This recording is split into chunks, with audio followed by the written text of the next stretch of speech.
Өзбекстан казык орнотуп жаткан чек ара аймагы боюнча келишимге Атамбаевдин убагында кол коюлган.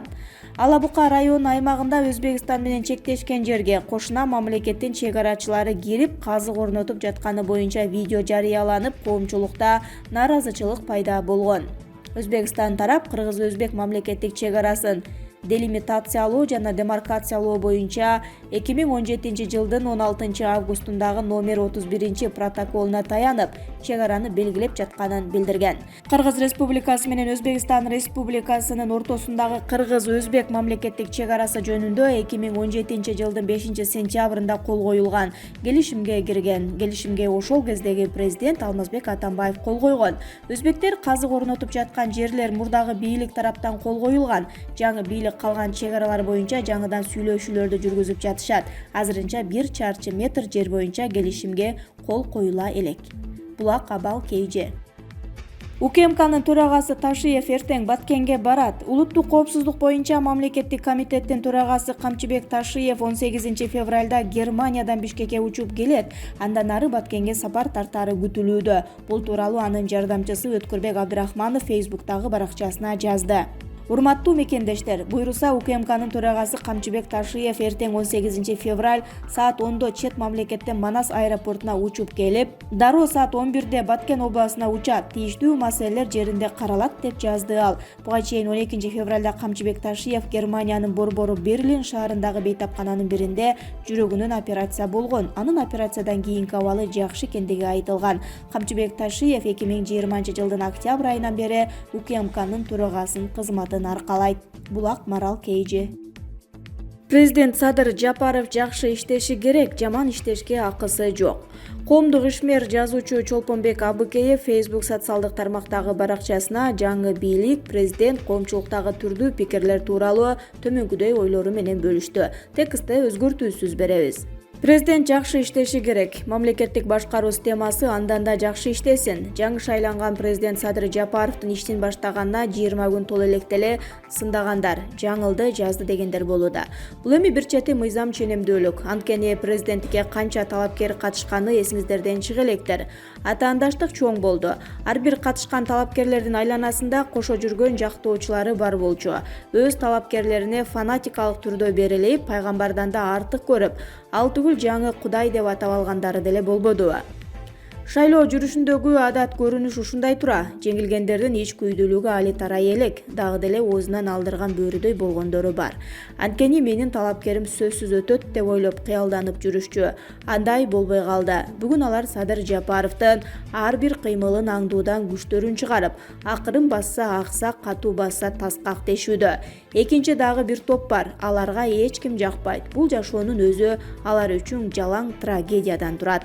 Жеке жашоосундагы өксүктүү айланасындагылардан коомдон чыгарат. Кимди болсо да шыбап, жамандоону кесип кылып алышкан. 30 жылдан берки коомубуздагы түзүлгөн абал ошондой психикалык жактан жабыркагандардын көбөйүшүнө алып келген. Бул эми өзүнчө терең изилденүүчү медициналык илимий маселе. Айтарыбыз чынында жалпы эл күткөндөй президент Садыр Жапаров жакшы иштеши керек. Жаман иштешке акысы жок. Анткени элдин үмүтү Жапаровго болуп көрбөгөндөй ишеним артып турат. Бул ишеним акталууга тийиш. Жапаров кантип жакшы иштей алат? Бир гана жолу бар. Ал мамлекеттик башкаруу системасын толук кандуу туура иштеши керек. Мамлекеттик башкаруу системасын туура иштетиш үчүн ар бир тармакка кесипкөй адистерди коюп, мамлекеттик кадр маселесин туура чечүүсү зарыл. Иш ушундан башталмайынча чалына берет. Жапаров жалгыз. Президент эч убакта баарын жалгыз өзү чече албайт. Бир суткада 24 саат бою уктабай иштесе да, андай мүмкүнчүлүгү болбойт. Мамлекеттик бийликтин системасынын ички механизми туура жана так иштеп, ар бир тетиги өз милдетин туура так аткара баштаган күндөн президент өлкөнүн стратегиялык жана тактикалык келечек иштерин гана ойлоп, өзүнүн чыныгы милдетин аткарууга өтөт. Буга бүгүнкү болуп жаткан окуялар менен далил келтирейин. Чек ара маселеси боюнча эмне үчүн баткендиктер президентке келиши керек? Президентке чейинки бул тармакка жооп берген канча мамлекеттик кызматтар турат?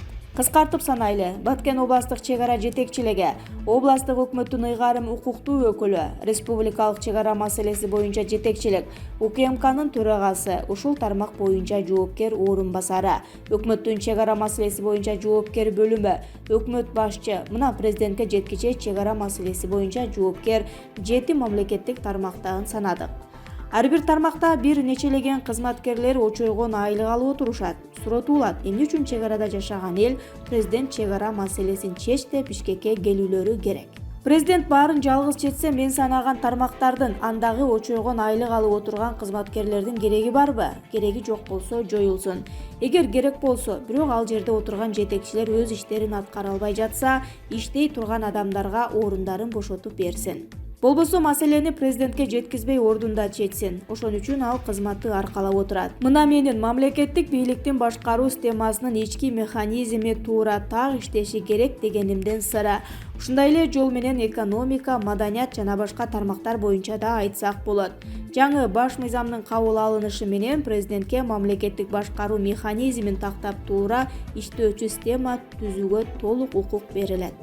Бүгүнкү колдонуудагы баш мыйзам боюнча президент өкмөттүн ишине кийлигишкени мыйзамсыз болуп калат. Жаңы баш мыйзам кабыл алынгыча мамлекетте убактылуу мыйзам түшүнүксүздүгү өкүм сүрөт. Анткени мамлекетте ушундай убактылуу боштук түзүлүп калды. Коомчулуктун болсо мыйзам жана анын талаптары менен анча деле иши болбойт. Ор койгон кемчиликтер чыкса, президент жооп бер деп келе беришет. Анткени мамлекетте эң жогорку бийлик президент, андан жогоркусу жараткан Кудай гана. Кудайга жетүү мүмкүн эмес, президентке жетсе болот деп жазат Чолпонбек Абыкеев. Нариман Түлеев: Ташиев менен жакын болгум келбейт. Бишкектин мурдагы мэри Нариман Түлеев журналист Майраш Базылакунованын YouTube каналына берген маегинде мэриядан мурдагы кесиптештери Камчыбек Ташиев менен Ахматбек Келдибеков менен учурдагы мамилеси тууралуу айтып берген. Түлеев алар менен саламы түз экенин, бирок өтө жакын эмес экенин айткан. Саламыбыз түз, ассалому алейкум, валейкум салам мененбиз. Андан жакын болгум келбейт. Биринчиден чарбачылык менен жүрүп колум бошобойт. Ал жакка барсаң убакыт кетириш керек. Саясаттагы досторго жолуксаң, интригага отуруш керек. Ошол үчүн ал кишилер менен алысыракмын деген ал. Нур партиясы президентке кайрылып, Россияга боло турган иш сапарынан баш тартууга чакырды. Бул тууралуу алар Ак-пресс агенттигинде берген кайрылуусунда билдирди. Жапаровдун Россияга болгон иш сапары боюнча оюбузду билдирмекчибиз. Азыр чет өлкөгө саякаттоонун убагы эмес. Мен оюмча, Орусия жаңы президентти кабыл алып, аны мыйзамдаштырат деген стереотип бар. Ушул стандарттарга чекит коелу. Ички иштер, экономика, бийлик, башкаруу маселелери менен тезинен алектенишибиз керек. Сырткы иштердин ордуна ички иштер менен алектенүү оң, деди Арыстанбек. Экинчиден, президентке кадр саясатына салмактуу мамиле керек. Мыктыбек Арыстанбектин айтымында, кадр саясаты жазда абалды корчотошу мүмкүн. Буга мисал катары ал Бишкек шаарынын мэрин кызмат ордуна дайындоо жана кызматтан алуу маселесин келтирди. Үчүнчүдөн, ал Кыргызстан мусулмандарынын дин башкармалыгынын муфтийинин айланасында болгондуктан президентти чакан кадрдык интригаларга кийлигишпөөгө чакырды. Төртүнчүдөн, ал президентти расмий каналдар аркылуу маалымат таратууга жасалма буйруктан баш тартууга чакырды. Бизге президентке жол көрсөтсө жардам беребиз, деди дагы бир партиянын мүчөсү Руслан Бекназаров. Мыктыбек Арыстанбек ошондой эле алдыдагы парламенттик шайлоого катыша турган партиясы бийликтеги партияны эмес, президентти жеке өзү колдой тургандыгын айтты.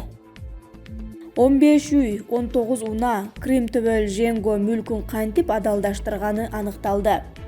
Женго каймана аты менен таанымал Крим төбөл Кадырбек Досонов мыйзамсыз кирешелерин адалдаштырган деп жаңы кылмыш иши козголду. Бул тууралуу УКМК кабарлады.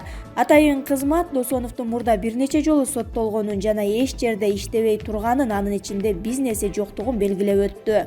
Досоновдун жакын туугандарына жана ага байланыштуу башка адамдарга катталган ар кандай класстагы 19 автоунаа, 15 турак жай жана 35 жер тилкеси сыяктуу көп сандаган кыймылдуу жана кыймылсыз мүлккө ээлик кылганы аныкталды. Ошондой эле бир катар курулуш компанияларында каржылап келгени белгилүү болду деп айтылат маалыматта.